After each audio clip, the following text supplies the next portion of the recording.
Hey, everybody, welcome to Interview With, where e-commerce movers and makers share the real stories behind their brands, their tech, and of course, their ideas. Tune in, learn a thing or two, and enjoy the shop talk. Today, I have the honor of having one of my dearest friends, colleagues, and one of the most prolific individuals in the e-commerce industry throughout the globe, not just the US, Rachel Jacobs of e-commerce agency partnerships. Welcome, Rachel. How are you today? Good. I feel like prolific is the word they use to describe serial killers, so that's exciting. Well, I don't know your past, but I'm just kidding. Yeah, I'm from Northern Ireland, so it's like whatever. So speaking of the past, we've been working together for about 5 years. We'll get into that in Mhm. a little bit. Tell everybody that's listening now, because you're not a tech platform, you're not an agency, you're not a brand. How do you fit into this space, and where is the value that you're providing to everybody? Each of those three elements, the tech partners, the agencies, and the brands. How do you fit into that whole space? Because you do so much and you give so much. And I want the world to know exactly what Rachel Jacobs does and how the e-commerce agency partnerships brand really drives that forward. Yeah, sure. Well, I guess I mean my specialty really is agencies. I fell into the e-commerce space almost a decade ago now, but on the tech side. I dabbled slightly in the brand space, but it just wasn't for me. And all the products and the SKUs wasn't super interesting. So tech side, marketing, operations, that was fun. And then I accidentally went to the dark side and joined an agency. Anyway, agency life, came in as a COO from an agency that was 16, 17 years old. That was what, 2016, so almost 9, 10 years ago now, almost. Anyways, a design and build agency. I had done marketing for years, marketing operations, but I'd done marketing. So I came into an agency that was designing and building websites. We were one of the first Shopify Plus agencies in Europe. We were one of the first Klaviyo, Recharge, Gorgeous, all the big players in the space. We were building integrations for them for their EMEA market. So I kind of hit the ground running in an agency that was very well established and very well known in a much smaller pool. And we were the first European agency to build what is now called the Klaviyo retainer, which is why Klaviyo is one of my top partners.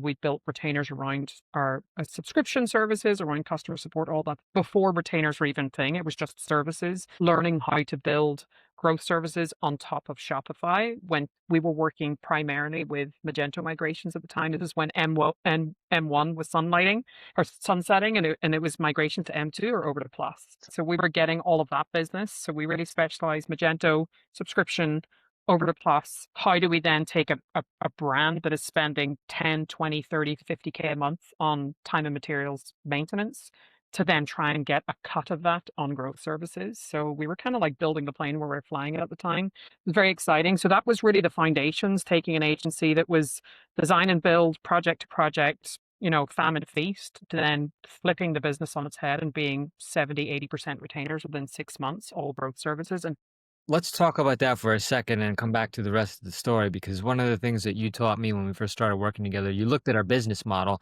and you saw that we were a pure flat fee pay pay to play type of agency that had no real recurring revenue. And something that you said to me. a lot of recurring clients, just not recurring revenue. Correct. That's a good point. That's a good distinction right there. And something that you said really stuck to me is that, Nihar, if you want to scale, you want to grow, you have to have a predictable revenue stream. Otherwise, you're going to be constantly chasing your tail. If you have to come up with 100% new revenue on a monthly basis, it's just not sustainable. And so that really changed my mindset. And I think what you had said is that the first thing I'm going to do is fix Roswell Care to actually make it a Roswell Care retainer. Mhm. Before, it was just getting a block of hours and then we would draw down from them and then beg for another block and so on and so forth. Whereas I think you really flipped Roswell on its head for the better to be able to do that. Talk to the agencies that are listening out there, what your strategy is and the importance of retainers, not just from a revenue standpoint, but from a sustainability and growth standpoint. Yeah, I mean, at the end of the day, if you don't have the contracts, you can't invest in growing your team. And ultimately, that's what it comes down to. For me, it's pulling the business owner or leaders in the company out so the team can then go on to fulfill the services for the clients. But if I don't have a projected cash flow, I can't make any of those strategic hires. I can't invest in people because I don't know. I don't want to hire somebody and then fire them 2 months later because we don't have that locked in. And whenever we first started working together, you guys had already, I think you'd made your first hire, the guy from Smile. I think it was like Yes, your first right. hire, or I think maybe Emily Shout was out maybe to the guy. Ryan. Shout out to Ryan, Ryan. yeah, I think Emily and Ryan, they were there, and Emily was And doing my Emily. Klaviyo services, but it was very reactive. It was very sort of like time and materials and whatever the client wants, we'll try and fulfill it. And then you brought Ryan over, And we were dabbling with getting a salesperson in. First attempt at that wasn't the most successful. It rarely is. And, we've had iterations there. So for me, just looking at the business of being, you have a reactive offering for clients, which doesn't position you as a thought leader with a block of hours that lasts for as long as they want to take to spend it. And for me, that just didn't make any sense. It didn't really position Broswell as an authority and an expert at what you were doing. So you were offering all of the value to clients on calls, but you weren't taking control of that. So for me, it felt pretty logical to then take a proactive approach and have the conversations and say, this is the way we're doing stuff. We're a mature agency. We have a team of people locked in to do this. We are going to proactively grow your business. And as soon as for all of your flaws, of which there are a few, sales, There are yeah, many. you could sell knickers to a nun. So for you to have those conversations and sell that into clients, which is where, I'm not a salesperson, but I was very good at the agency. I was very good at being able to communicate what a projected ROI or what a projected value would look like for them on the other end, and what a mutual collaboration, a mutual partnership. And when you have those conversations, which is the case for most agencies, as soon as you have those conversations with the 80% of clients that really value, not the 20% that don't want to pay much that you've had for years, that are the squeakiest wheel, but that 80% that are like, okay, I'm ready to grow. Or maybe not 80% of clients, but 80% of the revenue is coming from them. And then Totally. the other ones, as soon as you have those conversations, I think, for you guys, within 6 months to a year, you had basically flipped the entire agency on its head. Business model overhaul. And It, I it, credit. it is so much easier and quicker than people realize. I think people make it harder in their head than it needs to be. But you guys had just it was like night and day within a year, basically. For the agencies that are listening out there, Rachel speaks the truth. She knows what she's talking about, and she's worked with not just Roswell, but a number of different agencies out there in order to be able to build their business. That's our motto. We're in the business of building businesses, and Rachel's done that with us, oddly enough. And one thing that I wanted to point out that's so critical to understanding is that the retainer model isn't just important. It's absolutely critical. We were afraid to go out there and start asking some brands. And then just for shits and giggles, I went out there to one of our brands and I was like, hey, sorry, we're not really doing blocks anymore. We're really looking for a long-term engagement. We're looking at, a minimum of 20 hours a month. And he was like, so what am I going to get for that? And then I explained him the value roadmap and so on and so forth. He's like, well, sure. And then I was just like, okay. And then where do I send the agreement to? You know what I mean? I was just shocked. But the thing is that all the agencies listening out there, Rachel gave me that confidence to go, and the tools and the understanding and the positioning and whatnot, to be able to go out there and overcome that fear of losing a brand or a merchant or a client that you have a relationship with because you're suggesting a retainer. A retainer isn't there to drive someone away. It's to basically keep them there by presenting value, not necessarily the price. If you're an agency, in my humble opinion, that's focused on the price and the revenue rather than the value, you're really not going to get there. And I think that's something that, Rachel, you've taught me so well.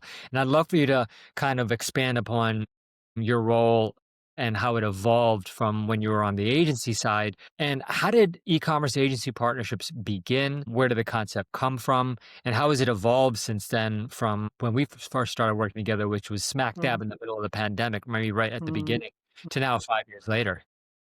Yeah, well, the first business I started, e-commerce partnerships, was kind of like still doing some stuff with tech partners, working with agencies, never doing anything on the brand side. I've done a few bits this year supporting agencies and tech to host brand retreats, one that we did together in Costa Rica, and brand initiatives. But Oh, yeah. really, I'm only there from a sort of a planning and structure and funding and that sort of perspective put together. So it means that everybody else can bring all the value, but brands are not my focus.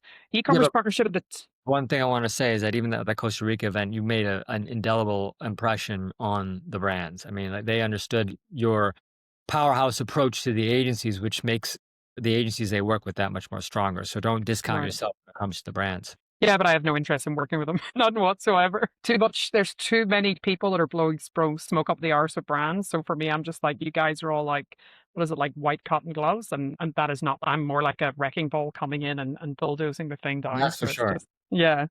So I think starting e-commerce partnerships, it kind of came on the back of the agency I was at. And I'm like, if I did this for one agency, I can maybe do it for another one and another one. And I was still, at the time, I was working as a contractor with Magenta, writing case studies and rewriting website copy for tech companies, and then coming in with agencies and building retainer models and then putting systems and processes in place. Then COVID hit. And when COVID hit, it was a game changer because it impacted us in Europe sooner than America. So then I had 3 or 4 US agencies. I had like 3 or 4 European agencies. So I got everybody together on a call.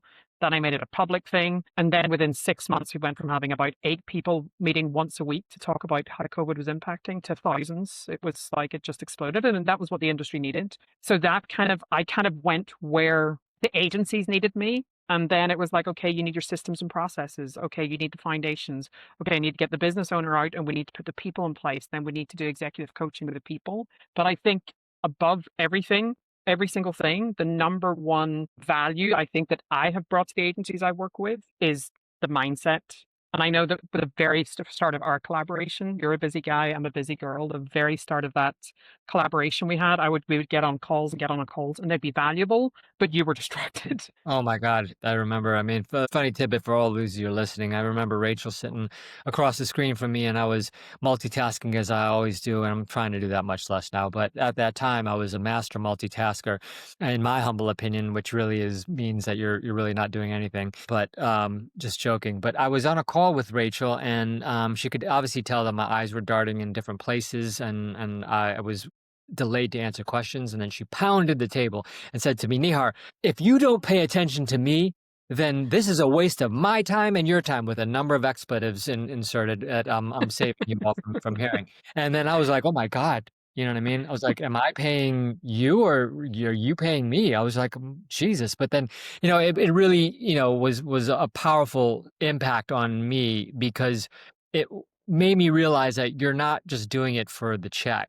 You're not just doing No, it and that's why I remember the because you conversation because I care. said, Wow. yeah, it's a waste of your money and my time is more valuable than your money. So if you don't want to be here, then let's not be here and let's not waste time because I can get more money, but I can never get my time back. So either you're going to be focused and we're going to do this and we're going to get results, or we're not, and I'll move on. And I think that, and again, that's what it comes down to. It's like mindset with the retainer thing. It was the mindset of being like, other people are doing it. This is how they're doing it. Just execute. Stop overthinking it. Stop complicating it. Just get it done. I think having that approach to business, whether you're an agency side, tech side, brand side, whatever, just having that approach of like, put the emotions and the bullshit to one side of being like, I'm not too sure and I'm second guessing and I've got imposter syndrome. Grow up, just get it done, shut up and just do it. And if it doesn't work, it doesn't work. And if it does, or if it kind of works, then just iterate. And I think that for a lot of people is just stuck in these mindsets. And I fully appreciate the concept of like, you don't know what you don't know. And I think that there's a big element of that an industry expert can bring to the table, of being like, well, this is how people are doing it, or here's frameworks, tools, resources, whatever. But ultimately, in my opinion, especially with the work that I do, you've met most of the key people in our community, and we have a massive community internationally. We're all very like-minded. We're all no nonsense, no bullshit kind of people. We don't take ourselves too seriously. We all love each other dearly, all support each other. You guys meet up with each other outside of the stuff that we do together, and like that's awesome for me to Oh, no see. word of a lie. And ultimately, I've met people I'm calling some of my closest friends through your network, because after we get on the phone and basically have a therapy session with you, we'll meet up, whether it's at Shop Talk or at a Shopify Unite conference or a Klaviyo conference or something like that. And it's instant connection because you've been on calls with each other. But you understand each other's struggle, and I think, Rachel, you have the experience of understanding so many different agency struggles, but being able to craft the common thread that kind of unites everything and brings it all together in terms of what the general struggle is and how to define and overcome it. And I think that's Yeah. something you do a I know. great job. I think there's just a lot of, just in business in general, but in our industry, there's just a lot of egos. I mean, as a female in the industry, and I was in an industry running an agency where it was all dudes Yeah. everywhere in the industry in London, and you were just kind of seen as like, which is ironic because I'm nearly 6 foot tall, but you were kind of looked down on. So it's like to be in that situation, and for me, A I'm just lot of like, mansplaining, I bet. yeah, exactly. But for me, I'm just like, be the best because you're the best, whatever it is, sports, business, whatever. Just be, not because you're a man or you're a woman or you're black, you're white. You're the best because you're the best. And if the one that works the hardest or the smartest, but it's the one that really puts the work in and really wants it, and wants it for the right reasons, not somebody who's chasing a check or chasing ego or chasing some sort of pedestal, but people that really want it, you can see the difference. You can very quickly, we did a event together in New York, a little summer party a month or two ago. Was it last month? God, that's gone so quickly. And there's an agency that I met there. I won't say who they are. No, I've known them for years online and a lot of online content. And it's the he's the face of the company. And then I met in person. I'm just like, oh wow, you're a dick. You're a douche. Like your ego is insane. And this is always somebody that I, from the outside looking in, and the conversations that I always had, I'm like, God, I think he would be a real value add to this community. And meeting in person, I was like, absolutely not. I don't Wow. want him anywhere near the people that we have brought together. And I think that there's a lot to be said of putting all of that ego and facade to one side of just being real with how things are going, what's working, what's not working. In the trenches together, you can all talk about how evil and horrible that I am to you guys at sometimes, and that's totally that's to- I don't know about that. I mean, I think that anybody who says that doesn't understand. That's misplaced guidance. I mean, ultimately, you're brash. You shoot from the hip. sure. Because you care, you don't wanna beat around the bush, you don't have time, and things are moving so fast in this e-com world, if you just kind of BS around what is actually the problem and addressing it, you're never gonna get it resolved, and, frankly, you're not gonna be able to do your job that you had, No. engaged an agency to do, right? At the end of the day, if you're looking for somebody to blow smoke up your arse, get a life coach or a therapist. Like it's as There you simple go. as that. If you want to get a, I know a lot of people in this space and they've worked with coaches. I don't really know that I feel comfortable with the term an agency coach or consultant. I don't really know what it is because I'm literally going through it. It's like a wingman, literally going through it with the agency, and that's what we've done together, making strategic decisions and figuring out what your role looks like and how you need to offload and delegate and what that looks like for the rest of the management team. Now you have Tiara in the company who's there daily, that's doing all the Shout out to PR operation and Tribe. yeah, she's incredible. And again, Tiara and I are similar kind of mindsets and personalities. We're both kind of rough and tumble, straight shooting people. But it means that we've built this fantastic global community of people that can all support each other and, go through it the same way. But 1,000. yeah, at the end of the day, it's finding your match. It's just for like for you in the agency space, looking for brands. Not every brand is going to be the right fit for you. And Oh, that's fine. yeah, 100%. So talk about a little bit about the evolution of e-commerce agency partnerships. Now you have some exclusive deals with some of the tech platforms out there. You've evolved just beyond the space of actually, just consulting with agencies. I don't mean just consulting with agencies, but Yeah, but like just any business focus. evolving, right? And then you've recently moved into advising agencies on mergers and acquisitions, and that space is incredibly hot right now. Mm, Well, let's start with the tech platforms that you forge relationships with, how you're providing value to them. For all the mm. tech platforms that are listening, you need to be aligned with Rachel Jacobs, and then maybe touch a little on your role in the emerging field of mergers and acquisitions for agencies. Yeah, I mean, again, this kind of all happened sort of through default. COVID happened, the online community started growing. We went from, less than 10 people to a few thousand within 6 months. And then that kind of evolved into a mastermind group where there was a lot of noisy people. The empty barrel makes the loudest noise. Noisy people that weren't invested in the community that wanted to get on these weekly calls and just blow smoke up their own arse. And then people messaging me on the side and being like, can you not have this guy here? And I'm like, it's a public thing. The loudest person in the room is usually the weakest person in the room. Okay, I feel judged, but whatever. No, you're not loud. You're just brash. I mean, you just shoot I'm from not the hip. loud, I just talk a lot. I'm not the You don't loudest. suck the air out of the room. You know what I mean? You just tell it how it is. Yeah, exactly. So that happened, then we kind of created this version of sort of like an online community or a private online community with a mastermind. And that's had multiple, I mean, you've been through it, it's been multiple iterations. I think we're the best version that we are now. Then there was COVID.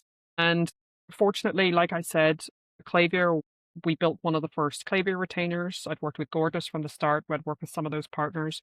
So Klaviyo brought me in almost at the start of the business to work Yeah, we on are. their team, We're both community champions and both Klaviyo for champions now. Klaviyo, and we're also On the on the advisory board for advisory. Gorgeous. Yeah, Yeah. amazing. It's crazy, like the full circle. So e-commerce partnerships, then I built out e-commerce agency growth, and then all of the agency stuff went there. But because I had this growing community, which is now 20,000 agencies internationally, and What?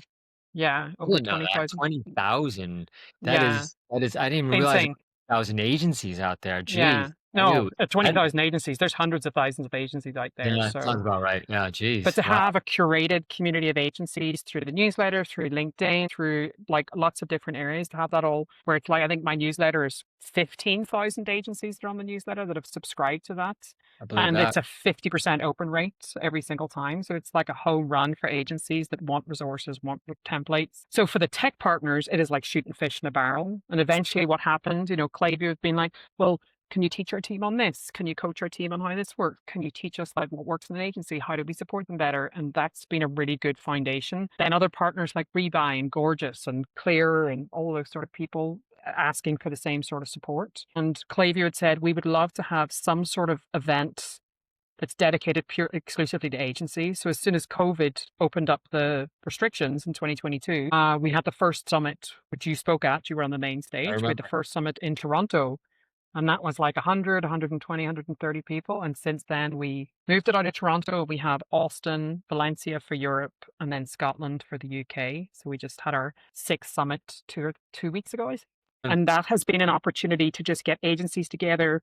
No booths, no sales pitches, couple of days, workshops, lightning talks, master classes, keynotes, all of this like over the space. And you have sports, you have after parties, you have dinners, lunches, boats, all this sort of stuff. And for the tech partners in the space, it is like shooting fish in a barrel. I mean, if they're going to be paying a partner manager 150, 200K base plus commission, or they come to me and say, listen, Rachel, I've got a 20, 30, 50K budget and I want these three geos and this is what I'm looking to achieve. And, I need to get a 4X on my return.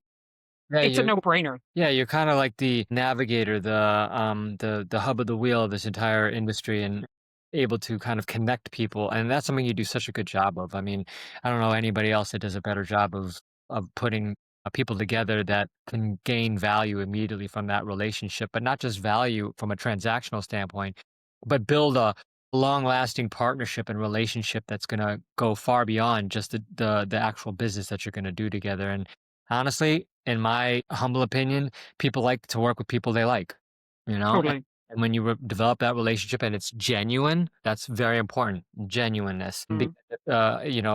You've been doing this as long as I have. You can You see, can smell it. You can see the people in the industry wow. that are this nice smiley face and all 79 teeth that are on display, but you know that it's all transactional. So You just like as soon as you get past that facade, you're like, this is a transactional thing, and I feel like I'm being taken advantage here. At the end of the day, we're all in business. We're here to make money. I mean, if you're not in business to make money on some level, you shouldn't be in business because of business course. gets hard and it tests you and you get betrayed. We talked about earlier, especially when you're in the M&A space. I've been in the M&A space or working with agencies. The evolution of agencies that I've been working with, they've been working towards M&A. So again, everything has kind of been slightly reactionary to the agencies that I've been working with, that it's like, okay, I need to scale, I need to get systems, I need to get the team, I need to pull myself out of the business. And then the next logical step for a lot of agencies, I need to work towards exit. So for the last 3+ years, I've been working dominantly with agencies that are looking at exit within the next 3-ish years. And that has come with a lot of some amazing stories and a lot of bullshit. There's been a lot of Right. fake transactional people that you think you've been friends with for years and you know their family and been around the house and Christmas cards and presents and birthdays, and then when the rubber meets the road and it's time to have a proper transactional contract, it's a very different. I like to say, real friends are those that when the limo breaks down, they're willing to walk with you, Right. afterwards. You know what I mean? And that's very rare, especially in our industry. The M&A space is hot right now. Do you see that?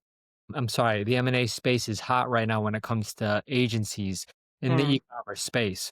Do you see mm. that accelerating with the current economic conditions in AI, or is that something that is going to kind of cause a lot of these agency owners out there to take a step back and rework their business models? Good question, because a bit of both.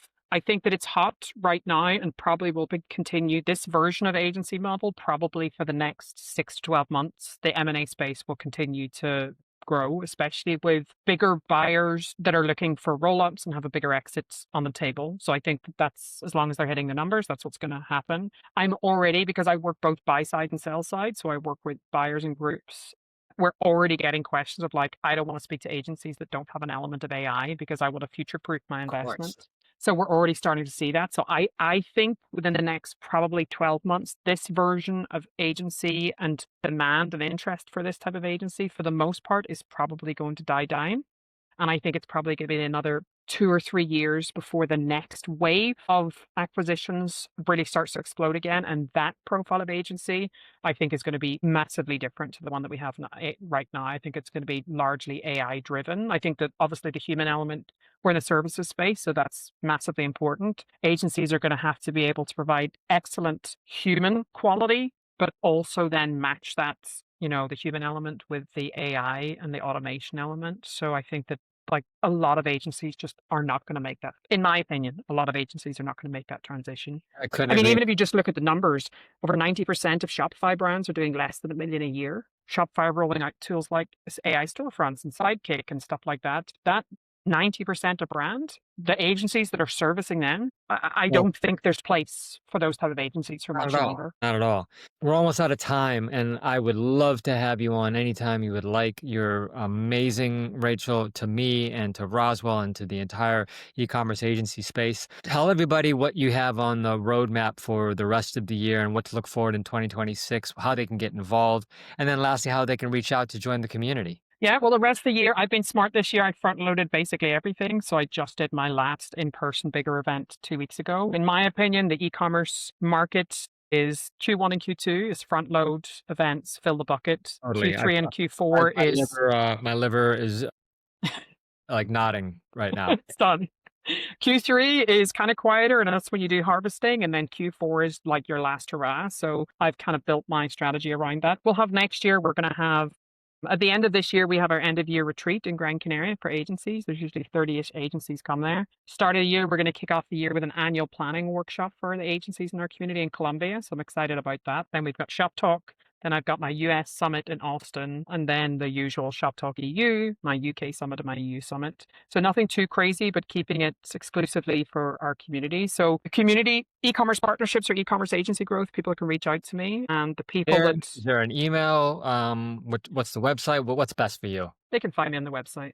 They can find me. I'm I like, mean, you're I not. like, we had the summit in Scotland 2 weeks ago. That guy who was just on our community call, Yep, the yep, last yep. call, of course, Paul, and he said that this community is like, I really want you to be successful, which I am, but I kind of don't want people to know this exists because it's so special, and the people that you So have here are special. so curated that if everybody found out about it and everybody wanted to join the community, it would kind of ruin the element. So I am the guard keeper, the guard dog. I'm the person who decides whether you come into the And community you're or an not. Olympic.